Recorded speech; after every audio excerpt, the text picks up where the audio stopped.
Hi everybody, I'm Skip Elsheimer. Well, not really. I'm pre-recorded Skip Elsheimer, and welcome to the AV Geeks Lunchtime streaming show, where we watch old 16mm films.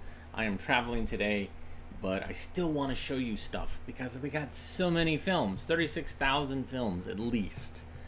So, let's see, this is what, I'm just going to do an intro, and tell you all the stuff we're going to watch, and then you watch it, and then I'll say goodbye. So we're going to watch mostly Coronet films today, because that's what we're doing, a big project, a big push to digitize all 9,000 Coronet films that we have. So Careers in the Building Trade is the first film. Then Sounds All About Us, part of the Exploring Science series. My First Job, Stock Clerk. We have a couple of those in this series, and this is actually made by Moreland Latchford for Centron, so these are Canadian. Sulfuric Acid, and then finally we're going to round it off with a Centron film called How to Say Goodbye. So enjoy, and I'll be back to say goodbye. Goodbye.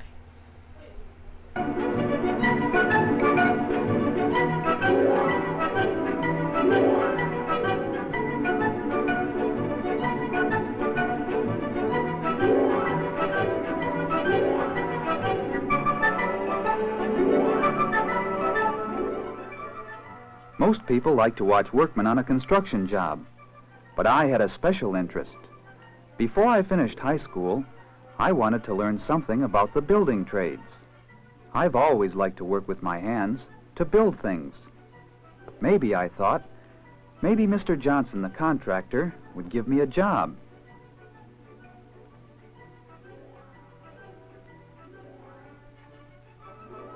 I don't remember much about what I said to Mr. Johnson, except that I was looking for a summer job, and that I'd work hard. He seemed to think I could handle the job, and that he would need extra help.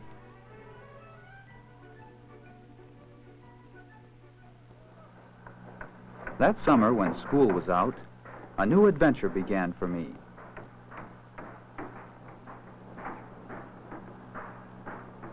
It was hard work. I wasn't sure I had the strength to do it.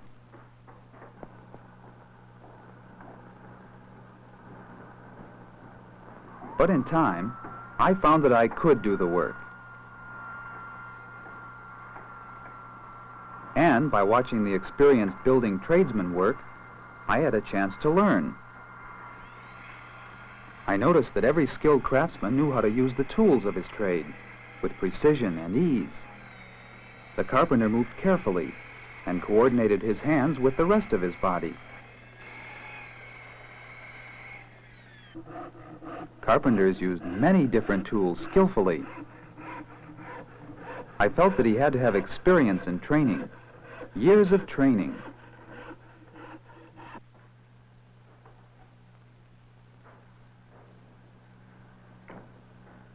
The experienced bricklayer knew what he was doing too.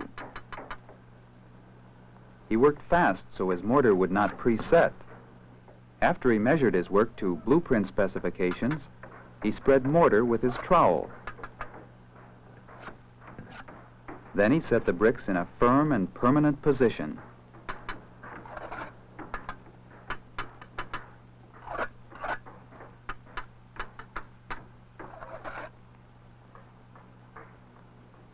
The plumber laid out a network of pipes to supply water to a building and to dispose of water from that building. He worked from blueprint specifications too. I learned that the plumber had to know basic scientific principles and sanitary requirements to do his job right. He also had to be skilled in the use of different tools. Some are mechanical tools, such as this pipe threader.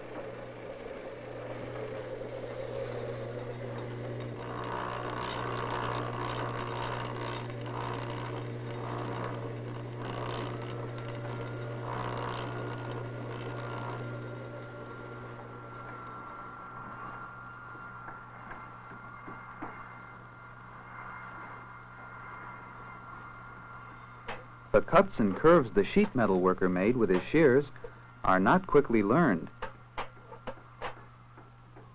And from the different pieces he cut, he assembled ventilating equipment and heating ducts.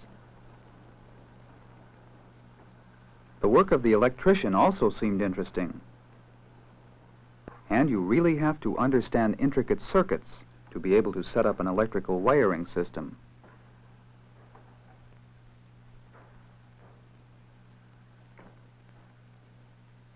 As time passed, I realized that each skilled builder must apply his trade expertly so that a structure will stand for years and years.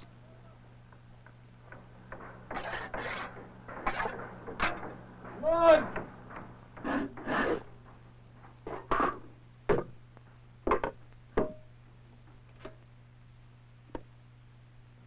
Time to eat. Time to relax. Time to make friends and talk. The men talked about everything: their families, their automobiles, their hobbies. I learned that most construction workers belong to unions, and that there is a union for each trade. They seemed independent and proud of their crafts. But as I listened, I realized that there were certain disadvantages to working in the building trades. Bad weather was a constant worry. Rainy days and winter months meant a slack period, maybe no work. And most jobs in the building trades are temporary. Once a project is completed, the worker has to look for another job, unless he contracts jobs for himself, as Mr. Johnson does, or finds steady employment with a business establishment or a city.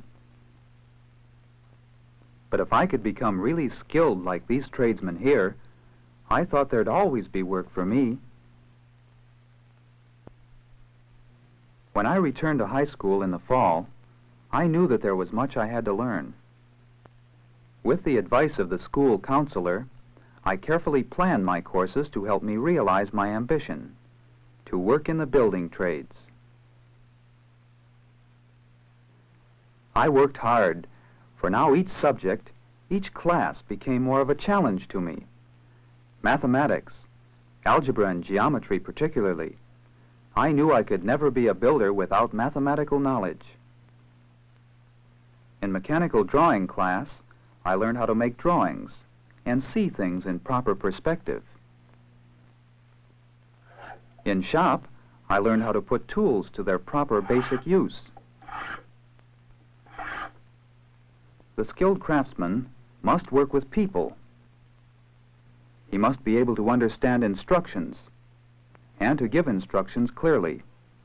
So, my English class was important, whether I talked before the class, studied the meaning of words, or read a poem, such as this one by James Russell Lowell. No man is born into the world whose work is not born with him. There is always work and tools to work withal, for those who will, and blessed are the horny hands of toil.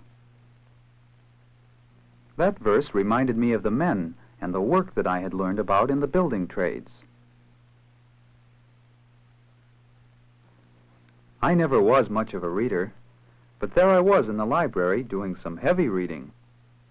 Research about the building trades. I discovered that there were more than 2 million people in the building trades. Carpenters, laborers, painters, electricians, and many more. And there are jobs to be had in most of the trades in any part of our country.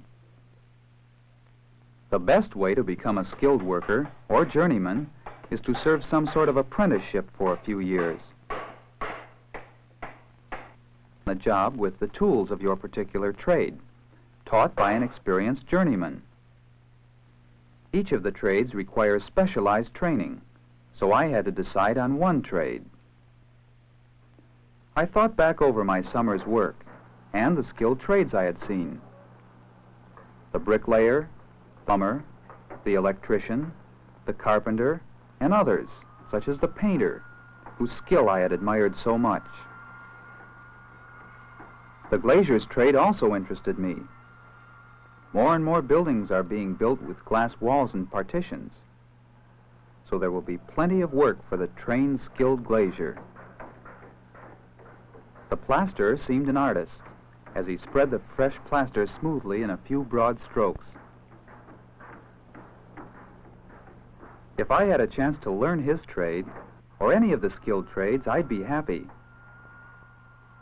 But I remembered how interested I was in the work of the carpenter last summer. And I recalled the wonderful feeling I get when I build something, even a simple shelf, in workshop class at school. I figured I had the ability and the interest to become a carpenter. After I graduated from high school, I asked Mr. Johnson for an apprenticeship recommendation. I wanted to be a good carpenter. With his help and the approval of both management and labor, my formal training as a carpenter's apprentice began. Then I learned more about how to read blueprints. I estimated the amount and cost of lumber. I learned how to cut and fit pieces of many shapes, and how to skillfully use the tools of my trade.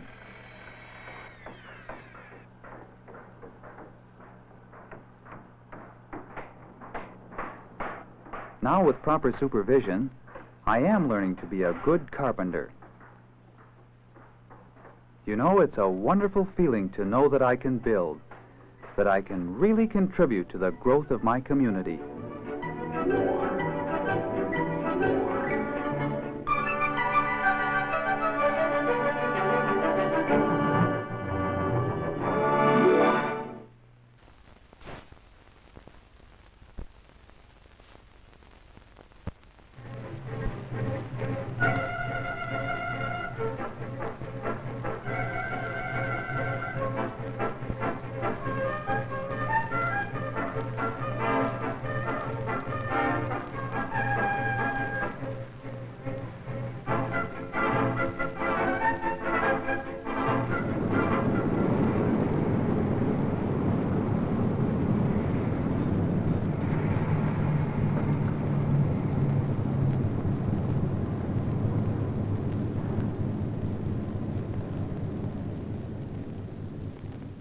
It was just before supper, and David was watching television.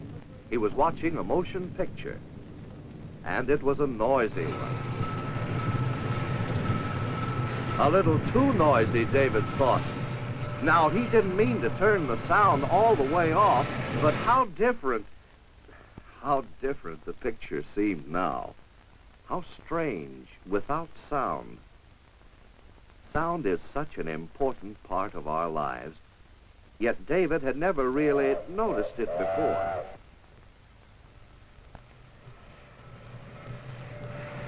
But now he began to notice sound. He thought of other sounds we hear almost every day.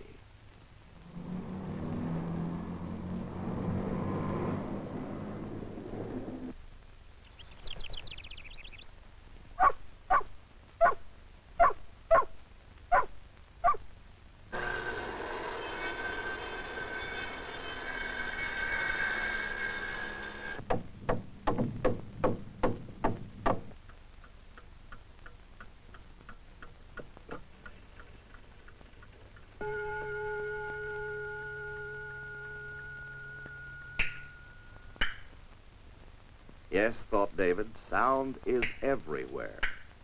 But what is it? What causes it? He remembered something he once did with a tuning fork.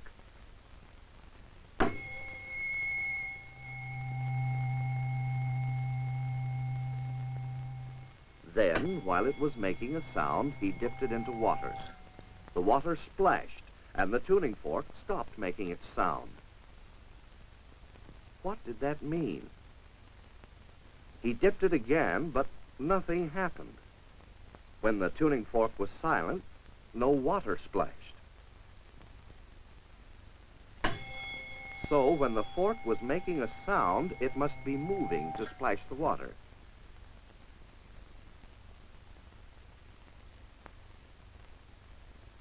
When the tuning fork was struck, it started moving.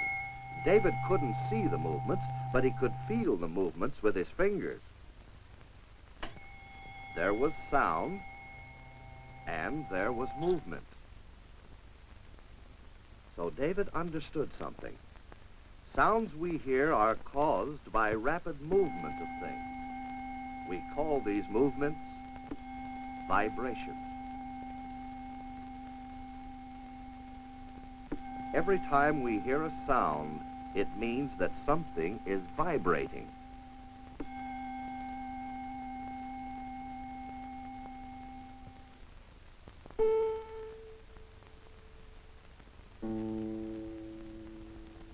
Sounds are caused by vibration. Watch. See the guitar string vibrating?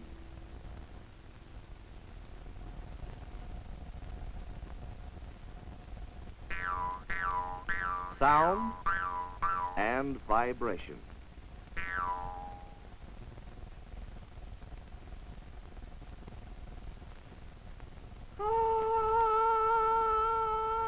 Your voice is sound, but what is vibrating? Inside your throat, your vocal cords are vibrating. Most of the time, we can't see the vibrations that are causing us to hear sounds. What sound is that?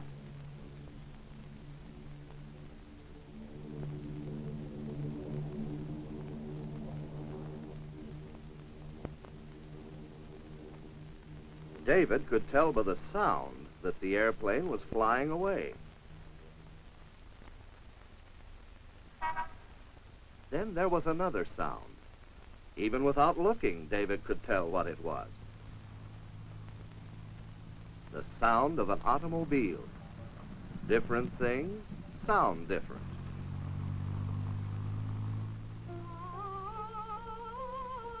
Then David heard another sound. It was Alice, who lived across the street, taking her singing lesson.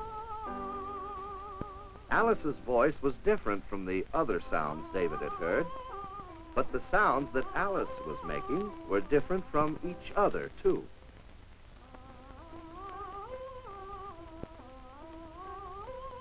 How are the sounds different from each other?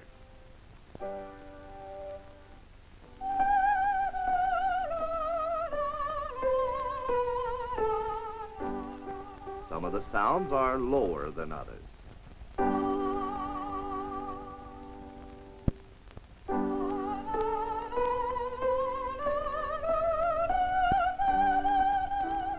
Some of the sounds are higher than others.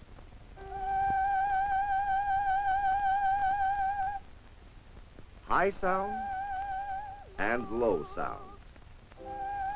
We say these sounds are different in pitch. We can hear differences in pitch in many sounds.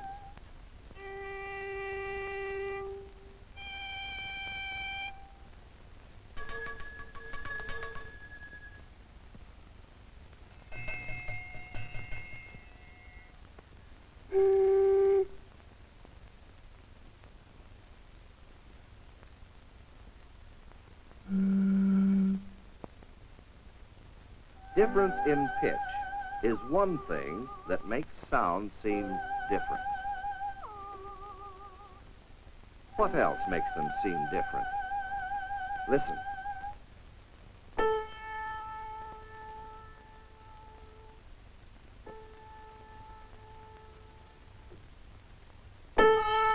Some sounds are louder than others.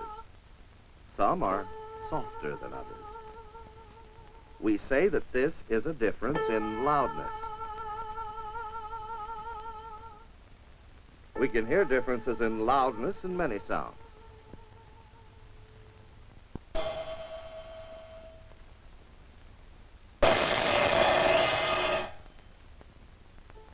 Difference in loudness is another thing that makes sounds seem different to us.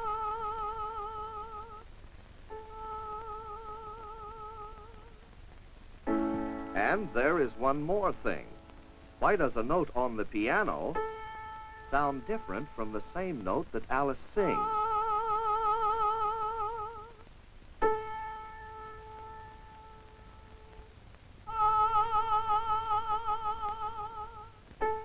Without even seeing Alice or the piano, you can tell just by listening whether Alice or the piano is making the sound.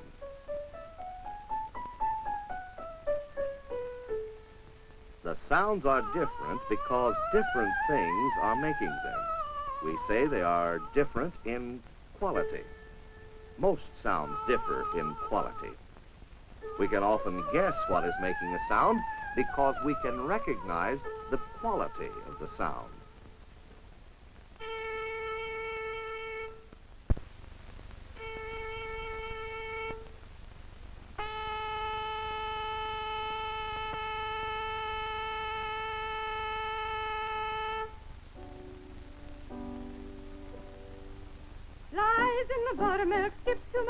Quality is the third thing that makes one sound different from another. Thinking about Alice taking her singing lesson helped David understand many things about sound. Sounds are caused by vibrations or movement of different objects. Sounds can be different in pitch.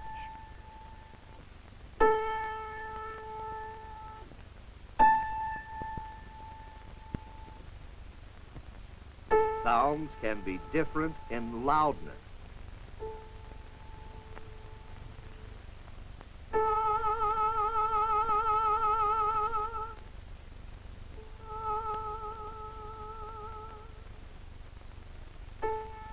Sounds can be different in quality.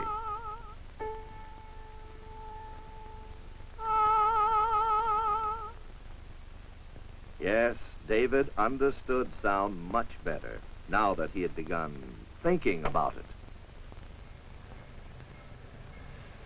Sound is everywhere, and it's a very important part of our lives. David was sure he wanted to learn even more about sound.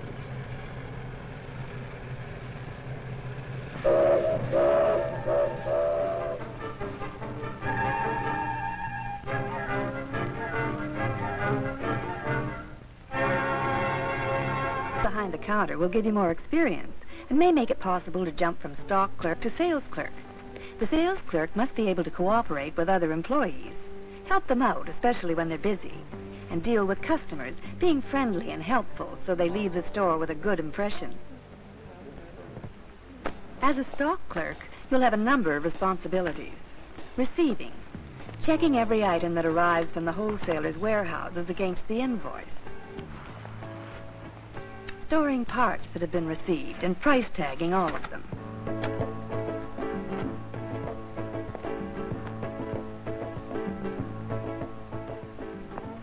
Arranging merchandise according to catalog number. This is a very important function, because if the goods are not stored in the right place, long delays for the customers could result.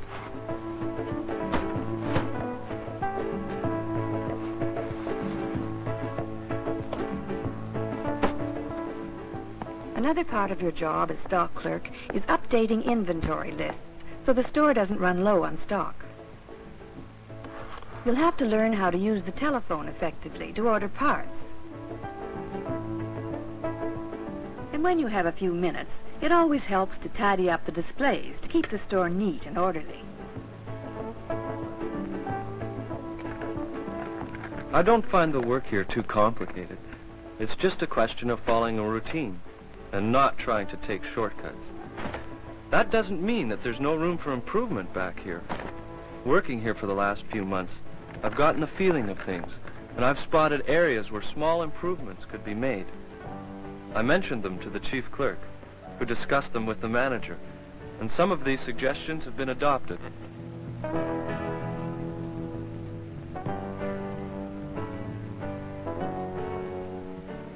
There are some other duties a stock clerk has to perform, like helping the manager check inventory records and restocking the self-service racks. You have to be able to work closely with your supervisor, listen carefully, follow instructions, and especially be able to give your employer the feeling that you are a competent employee.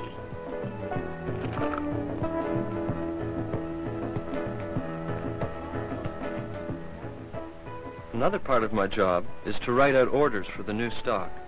I feel this is a big responsibility, One slip of the pen and a wrong order would arrive, and I'd get the blame.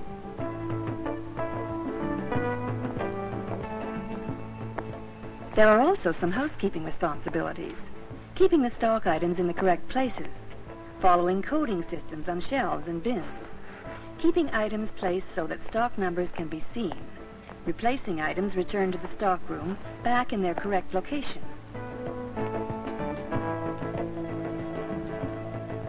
I also try to learn all I can about the products. I figure if I'm going to work with these parts, then the more I know about them, the better I can do my job.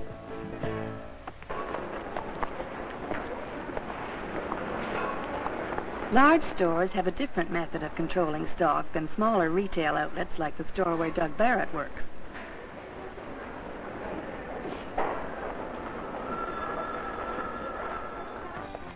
John Peterson is a stock clerk in this large department store.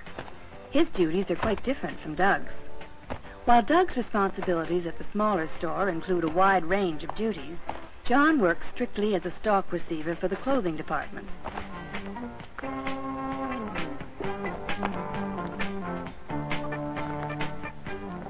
As a stock receiver, he accepts incoming stock for the clothing department when it arrives. He's given a copy of the purchase order. It lists the merchandise his department is to receive.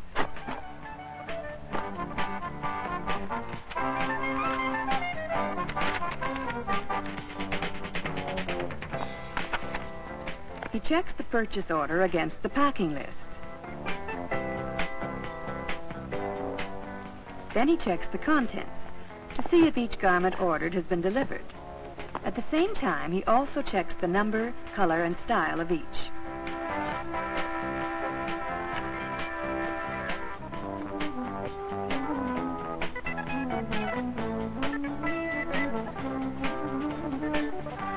And he inspects each garment individually to see if there's any damage.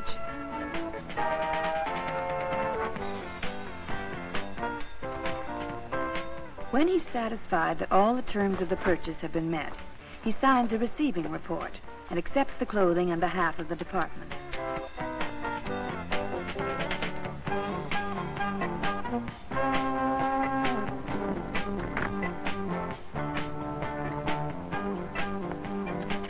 I like it back here. I never have liked selling to customers. I kind of enjoy working on my own. And here, they let me. As long as I do the job right, and we all get along. I don't know, it's a nice place to meet people.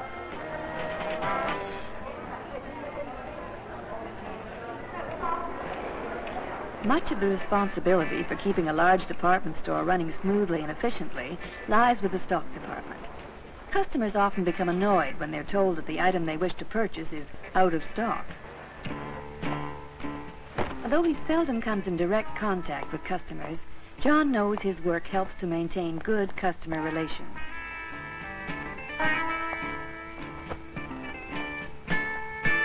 He also realizes there's a good opportunity for advancement and higher wages if he proves to his employer that he's steady and reliable.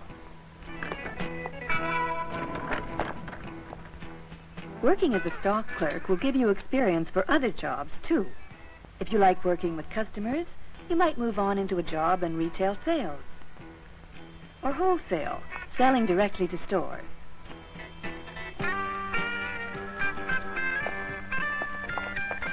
If you find your aptitude to be in keeping stock and helping to improve control methods, you may find an opening with a wholesaler in the order department or with stock control.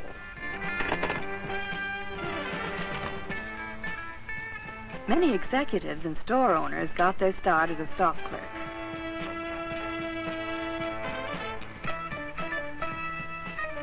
As a stock clerk, you'll get some of the basic retailing experience you'll need in almost any business.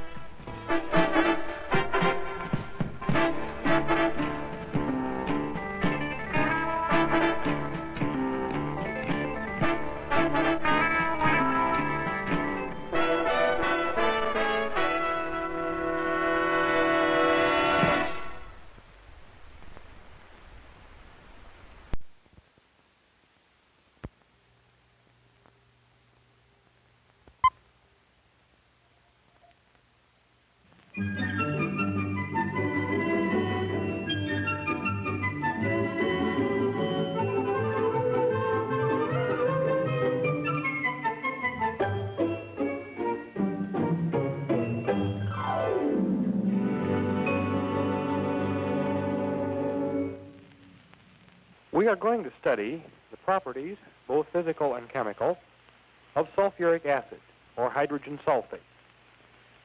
As you can see from the contents of this bottle, this material is a colorless liquid.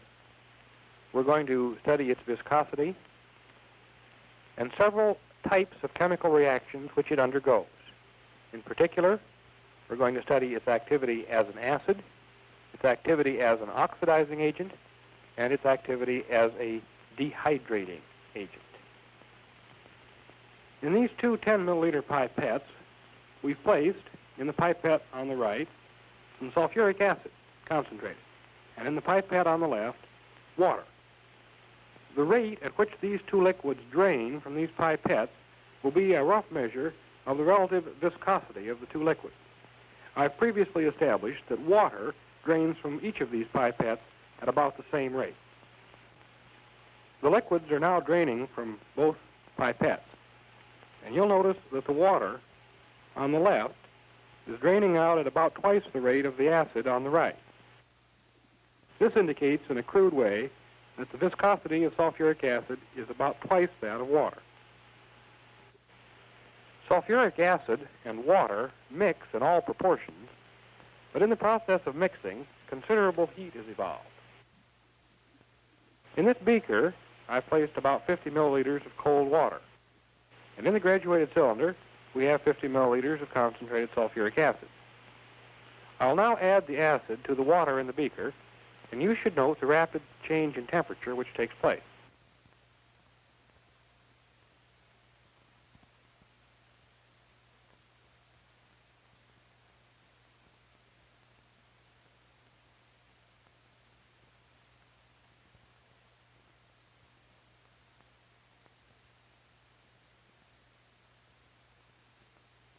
Before, we added sulfuric acid to water and found that although a great deal of heat was evolved, the reaction was fairly gentle, that is, no spattering took place.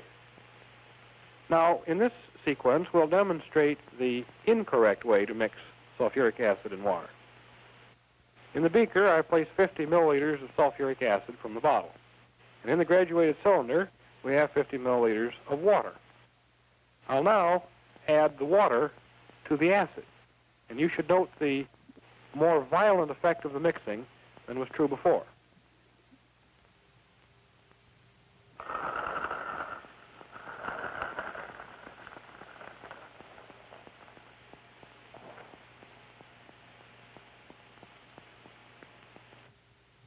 We turn now to a consideration of the properties of solutions of hydrogen sulfate as an acid. In this tube, I've placed some sodium hydroxide solution, a little distilled water, and a few drops of methyl red indicator. The indicator has assumed the yellow color, which is characteristic of it in basic solutions. In the center tube, I've placed a small quantity of sodium carbonate. And in this tube, a few pieces of ferrous sulfide.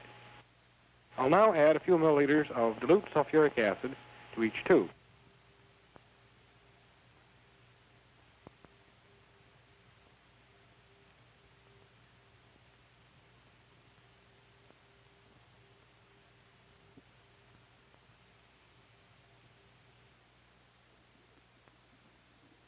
You should note that the indicator changed from its basic or yellow color to its red or acid color, indicating that the sulfuric acid neutralized the sodium hydroxide.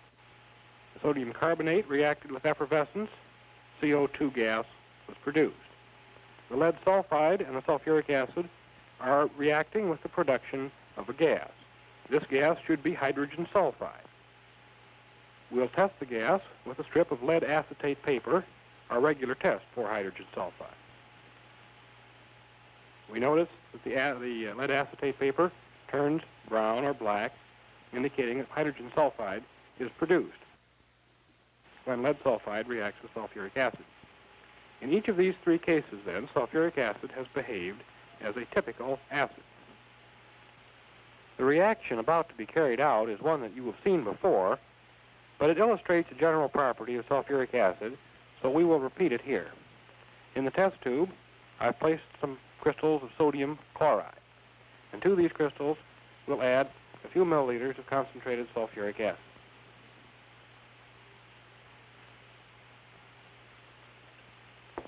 Reactions start promptly, and you know from your previous experience that the gas being produced is hydrogen chloride. I believe you can see some fumes rising from the mouth of the test tube where the hydrogen chloride is coming in contact with the moist air in the room. This reaction of sulfuric acid with salt is characteristic of most high-boiling acids. The acid form, in this case hydrogen chloride, is produced. We've noticed, however, that sulfuric acid is a pretty good oxidizing agent, so this method can only be used when the acid produced, in this case hydrogen chloride, is resistant to oxidation. The equations on the board illustrate three reactions of dilute sulfuric acid acting as an acid. In the first equation, the dilute sulfuric acid neutralized sodium hydroxide, producing a salt, sodium sulfate, and water. In the second reaction, sulfuric acid reacted with sodium carbonate, producing again sodium sulfate and liberating carbon dioxide and water. In the third equation, dilute sulfuric acid reacted with ferrous sulfide, producing ferrous sulfate and hydrogen sulfide.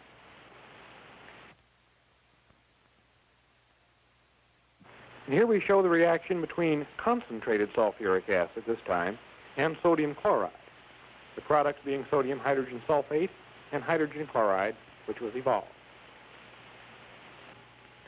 We will now consider the activity of concentrated sulfuric acid as an oxidizing agent.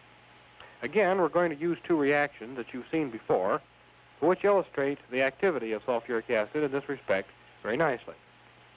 In this test tube, I've placed several crystals of potassium bromide, and in this tube, potassium iodide.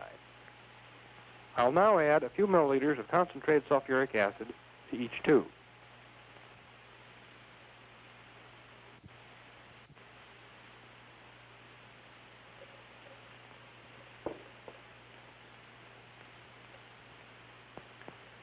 In this tube, you should observe the reddish-yellowish color produced by free bromine. And in this tube, the brown color characteristic of iodine. This tube is also liberating hydrogen sulfide gas, as we demonstrated earlier. We will now study the difference in the reactions with metallic copper when we use concentrated sulfuric acid and dilute sulfuric acid. In each of these test tubes, I've placed some copper metal turnings. To this tube, I'll add some dilute sulfuric acid. And to the other tube, some concentrated sulfuric acid.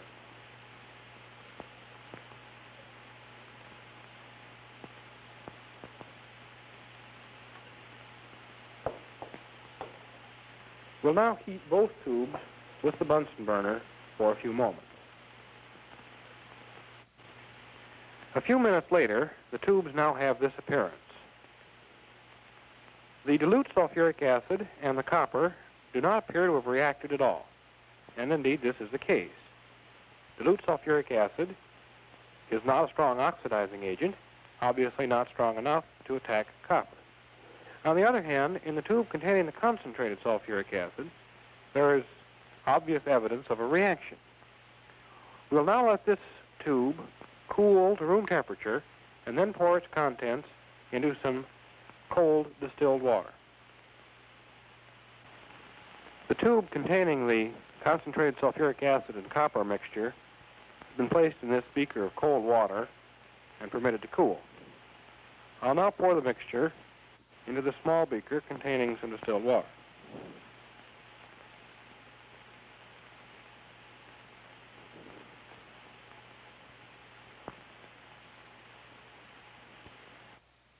And we'll now filter this reaction mixture. First, I'll pour a little bit of the liquid back into the copper sulfuric acid reaction tube and rinse off the remaining copper.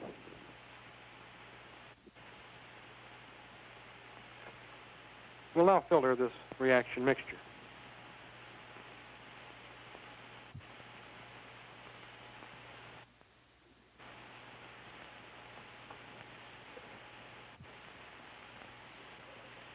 The filtrate has this appearance.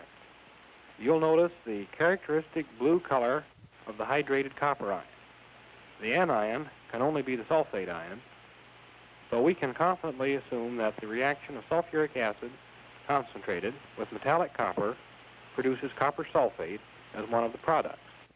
During the reaction, the odor of sulfur dioxide was present at the mouth of the tube. This indicates that the reduction product of the sulfuric acid was sulfur dioxide. When we place concentrated sulfuric acid on potassium bromide, the first reaction to take place liberated some hydrogen bromide.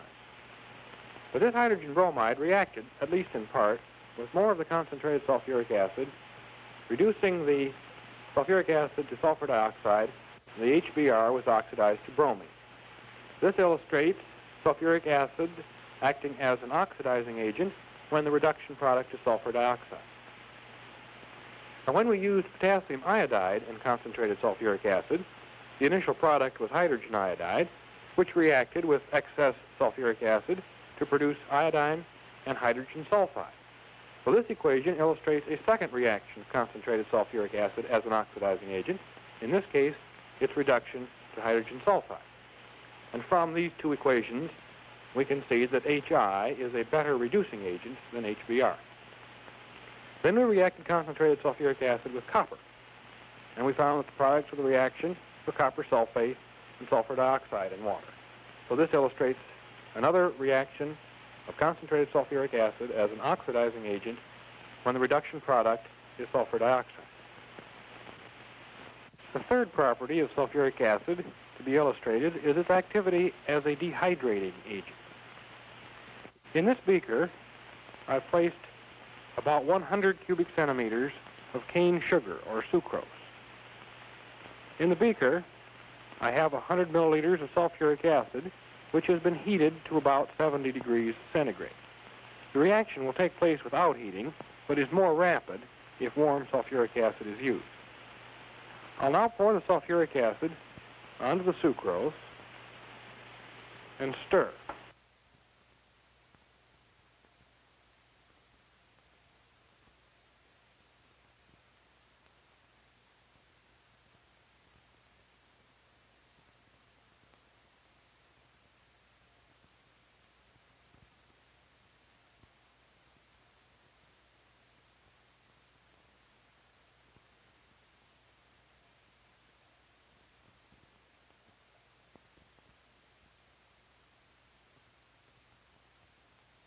Sulfuric acid has reacted with the sugar, abstracting the elements of water and leaving carbon behind. The water formed has produced steam, and the steam has inflated the carbon so that a mass of carbon and sulfuric acid, pushed by the steam, has risen out of the beaker. On the tripod, I've placed a piece of ordinary cotton cloth. And onto this cloth, I'm going to pour a few drops of hot, concentrated sulfuric acid. Now, as before, the reaction will take place with cold sulfuric acid, but heating the acid speeds up the rate of reaction.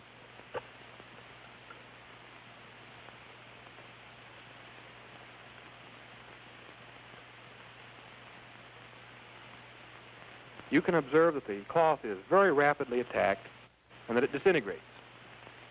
Now, hot concentrated sulfuric acid attacks clothing in this same way and also devours flesh just as cheerfully as it does cloth. So that when you're working with this chemical, great precaution should be taken to keep it off of your skin. When sulfuric acid was used as a dehydrating agent, we studied its reaction with sucrose, or sugar, which has the formula C12H22O11. This compound contains hydrogen and oxygen in the same proportions as they occur in water. And we saw that the reaction which resulted produced carbon and water, sulfuric acid acting to abstract the water from the sucrose.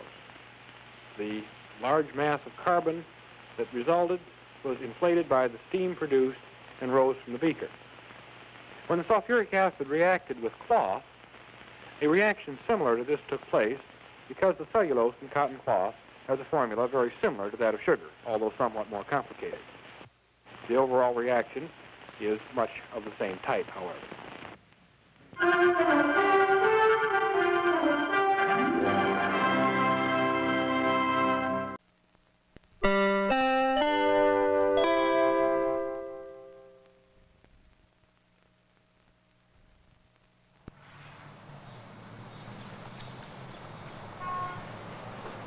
Most people seem to think that spending money is easy.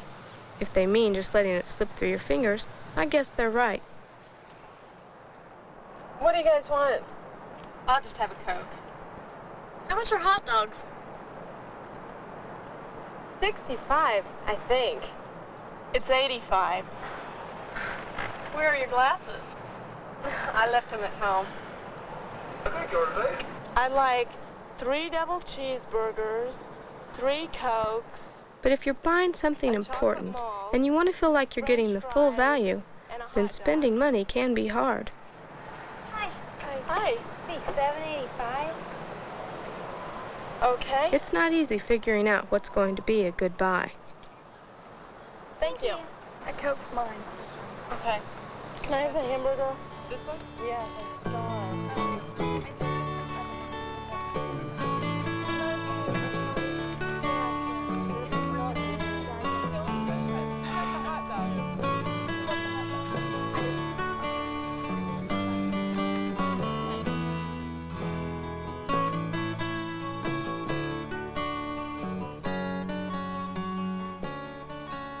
There, almost ready.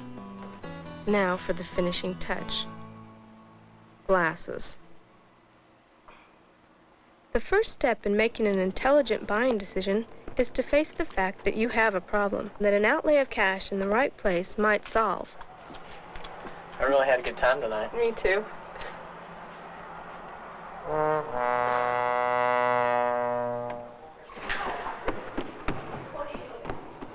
As a school photographer, there's nothing more disappointing than shooting pictures that are out of focus. But my glasses kept getting in the way, ruining a lot of my shots. Okay, picture time. Why don't we all go over to the horse? Okay, this is for the yearbook, so I want lots of smiles, okay? Oh, hold on a second, okay? Everybody kind of squeeze together. Please stay in focus. Smile, everybody. Okay, thank you.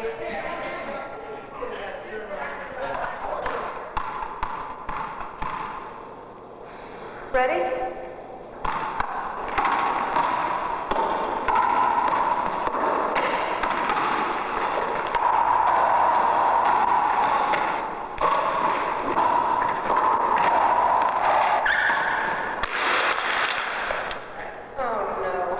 My parents are going to hit the ceiling.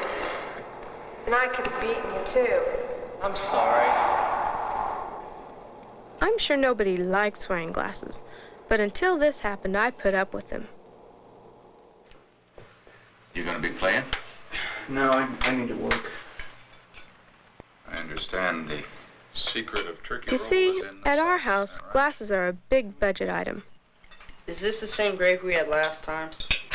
You'd gripe if I had stuffing.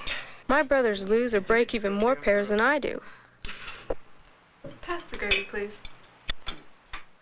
So I've always hesitated to bring up what I was about to bring up, on account of maybe starting a trend that could run a small fortune. How come you're putting gravy on your cauliflower? Funny. Debbie, how come you're not wearing your glasses? I was playing racquetball today. But I just had enough of how I looked and how I felt, and of all the inconveniences of having people joke about something that's not a laughing matter. My glasses flew off, and he stepped on them. It was an accident. So what I'd really like to do this time is get contact lenses. I mean, I know they're going to be a little bit more expensive, but I am willing to pay the difference. You really must be desperate to make an offer like that. I don't know. It's not entirely the cost. It's what they might do to your eyes that concerns me. But they have super contacts now. They say you can't even tell you're wearing them. That's not what I heard. Tony couldn't get used to his at all. He just wasted his money. She only wants them so she can bat her eyes without smearing eyelash goo all over her glasses. That's enough, Billy. Yes, ma'am. You said this time as if you wanted contacts instead of glasses, but I think you'll have to have both. The glasses, too, to change off on. Well, then I'll pay for what all of the contacts cost, if you just say it's okay to have them. Well, we can't say yes or no until you give us more to go on. And not just hearsay from the kids at school, not with something as important as your eyes. If they're safe and worth the money, then we'll think about them. But we're not promising anything yet. Oh, and take your prescription by the optical shop tomorrow. You'll have to have a new pair of glasses, one way or the other. Thanks, Dad. Thanks, Mom. I'm going to go call Donna. Besides admitting to yourself that you have a problem, you'll probably have to sell other people on the idea of any major purchases. Especially if it's something that wasn't around when your parents were your age. But maybe sometimes they have good reasons for dragging their heels. You really think she's ready? I mean, the way she takes care of things. Her room, for instance. You know, you can get an infection if you're careless with contact lenses. Oh, I wouldn't worry about that. She's fastidious about personal things, and glasses are a terrible cross to bear when a girl reaches a certain age. Take it from one who knows. No, I think the motivation's there. She'll take care of them. If Debbie gets contacts, can I get a moped? I don't think so. I never get anything around here. I'm serious. Hi, Donna. This is Debbie. Whether you're thinking about a stereo, a car, contacts, or whatever, once you've zeroed in on your problem, then you have to get as much information as you can about what's available. There are different brands. If there's one better than another, or what? Oh, they're different from having your lenses ground. You have to have them fitted to your eyes. You don't go pick them out like you pick out frames. Gee, that sounds like an appointment with the eye doctor. Uh-huh, to start with. I think if you lose a contact lens, you can maybe get a replacement at an optical shop, but in the beginning they have to be fitted. Sounds expensive. Well, they're not cheap, but prices range all over. It would have to be after I got mine, I found out that some of the department stores have doctors on duty in their optical sections, and they can sell you the same kind I got for a whole lot less than I paid. That's good to know. I may end up paying for them myself. But if you count the cost of driving all that way several times to make sure they're fitted right... Yeah, it makes a difference.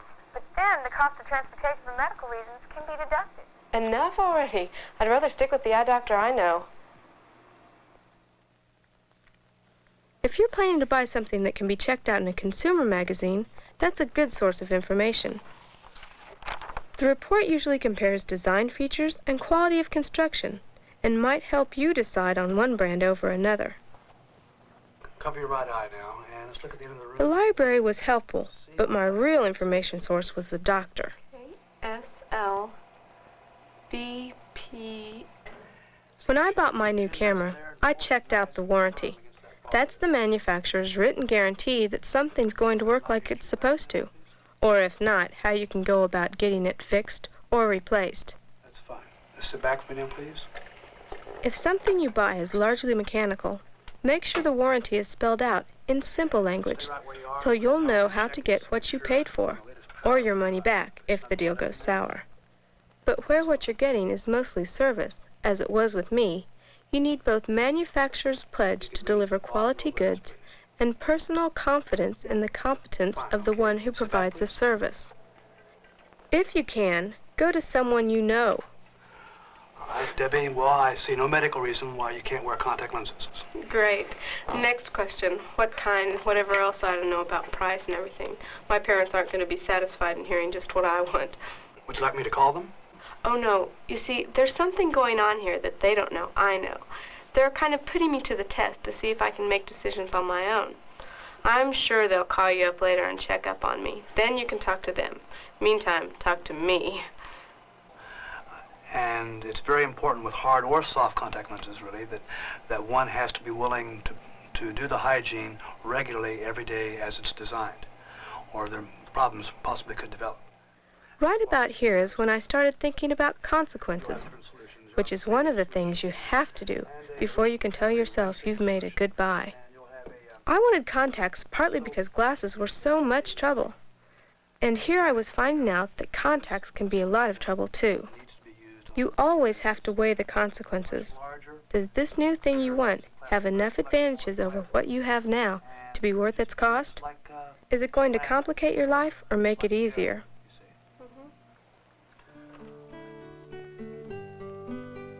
And there's no way you can balance all the consequences without stacking them up against your personal value system.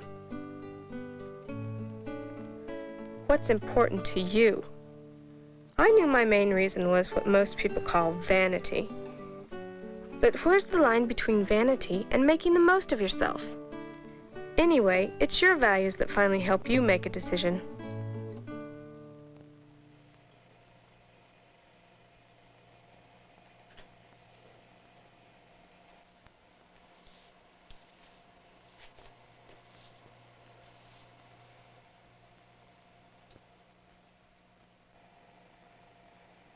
And now for the finishing touch.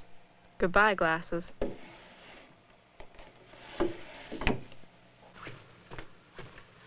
Sorry I'm late. Oh, that's all right. Then you better get your glasses. I don't need them.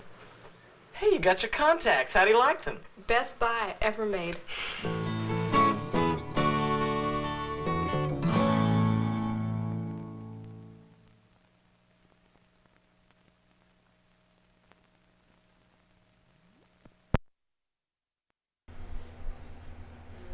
All right, that was great. Yes, seeing a girl from the late 70s, early 80s, trying to determine if she can afford contact lenses. Thanks for tuning in today. I'll be back live tomorrow, Tuesday. You can help us by buying us coffee at ko-fi.com/avgeeks or patreon.com/avgeeks. You can also hit the like, the subscribe button, watch other videos that we have on our site. Those are all great ways to support us. You can also hit the super thanks button, which is in the YouTube chat. But everybody have a great rest of your day, and we will